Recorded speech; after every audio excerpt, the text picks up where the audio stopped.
नमस्कार, आप देख रहे हैं MMPV आवाज़ का खास कार्यक्रम श्रृंगार और मैं हूं आपके साथ मानसी।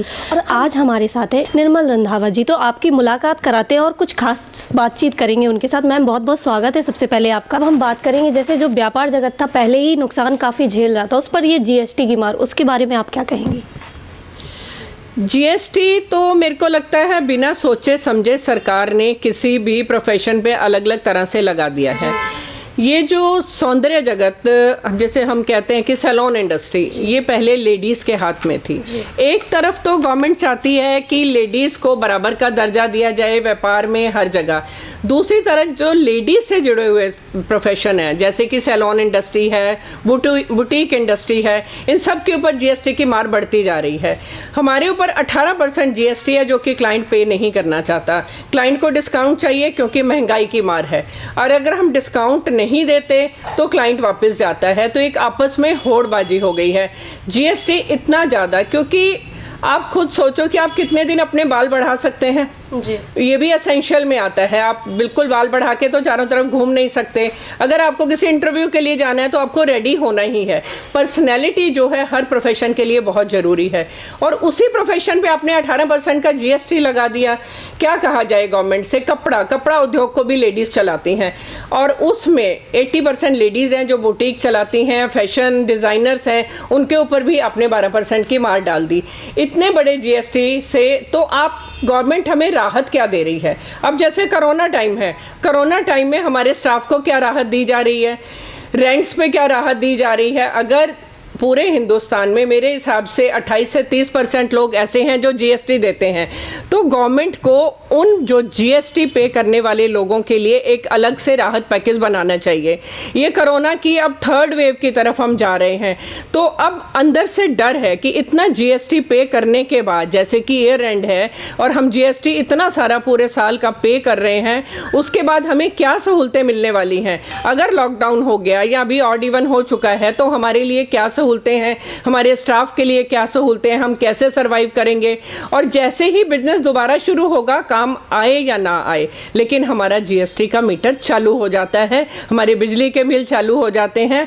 तो मैं गवर्नमेंट से कहना चाहूँगी कि अगर व्यापार जगत को बढ़ाना है, GST और बहुत सारी चीज़ें हैं, शराब की दुकानें हैं उन पर GST लगाओ, और नशे के बहुत सारे सेंटर हैं जिन पर GST लगा सकते हो, लेकिन एक ऐसा व्यापार जिसमें कि औरतों को खड़े होने का एक अवसर मिला, उसके ऊपर आपने क्यों GST इतना सारा लगा दिया? जी मैम, जैसे आपने बताया कि GST कपड़े पे और सैलून इंडस्ट्री पे ज़्यादा लगा हुआ है, तो आप अगर परेशानी की बात करें तो आपकी परेशानी के बारे में अब हम बात करेंगे।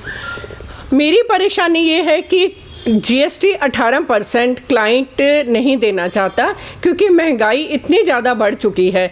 चाहे ये चीज़ एसेंशियल के अंदर आती है कि आपको कटिंग करवानी ही करवानी है, आपको अपने आप को प्रेजेंटेबल रखना ही है, फिर भी कहीं जेब की तंगी है जो GST पे करने में रुकावट है। कई बार हमें मजबूरी में GST पल्ले से ही पे करना पड़ता है। जहाँ हम 18% GST देते हैं तो हमारे प्रॉफिट लेवल कम हो जाते हैं। तो बिजनेस में जो एक इंटरेस्ट आना चाहिए, जो इस देश में रहने का एक मज़ा होना चाहिए, वो ख़त्म होता जा रहा है। इसी को लेके बहुत सारे लोग हमारे इंडिया से बाहर बच्चे जाना चाहते हैं, क्योंकि यहाँ बिजनेस को इतने शिकंजे में लिया जा रहा है और GST को इतना ज़्यादा बढ़ा गया है और इतना कॉम्प्लिकेटेड कर दिया है, कोई आराम से साधारण व्यक्ति व्यापार करने से डर रहा है। मैम, जैसे मेकअप इंडस्ट्री की बात हो ही रही है, तो आप इतने लंबे समय से जुड़ी हैं इससे, सरकार फिर भी इन चीज़ों को अहमियत नहीं देती है, जो मेकअप इंडस्ट्री है इनको अहमियत नहीं देती, तो आप उस पर अपना क्या मत रखेंगी? सरकार को इस तरफ ज़रूर सोचना चाहिए, और हमारे सैलून इंडस्ट्री अब काफ़ी एकजुट हो चुकी है। हमारे अंदर करीब 102 एसोसिएशन ऐसी आ चुकी हैं जो जुड़ के इससे फाइट करना चाहती हैं। गवर्नमेंट को आवाज़ सुननी ही पड़ेगी, नहीं तो ये महिलाओं का उद्योग किसी दिन बहुत नीचे चला जाएगा, और गवर्नमेंट को जो इतना अच्छा GST मिल रहा है वो एकदम ख़त्म हो जाएगा और महिलाएं बिजनेस करने से डरेंगी। जी, अब मैम बात करेंगे जैसे जो कोरोना का थर्ड वेरिएंट है आने वाला है, उससे हो सकता है कि स्टाफ को भी काफ़ी परेशानी का सामना करना पड़े, तो आप कैसे मैनेज करती हैं इन सब चीज़ों को अगर बंद होता है सैलून तो? हमारे लिए ये बहुत मुश्किल होता है क्योंकि बंद पड़े सैलूनों के किराए भी होते हैं और बिजली के टैक्सेस भी होते हैं और बहुत तरह के नुकसान होते हैं, केमिकल पड़ा पड़ा ख़राब हो जाता है। हाँ, अगर हम चाहें कि हम 100% अपने स्टाफ को सपोर्ट करें, ये हम नहीं कर पाते और जिसकी ज़रूरत है उतना उसके साथ खड़े हो पाते हैं। सरकार से गुजारिश है, अगर इतना GST हमारे से लेना है तो ऐसे टाइम में कम से कम हमारे साथ काम करने वालों को कुछ राहत ज़रूर मिलनी चाहिए। जी, thank you so much ma'am. आप देख रहे थे हमारा खास कार्यक्रम श्रृंगार। बने रहिए MMPV आवाज़ के साथ।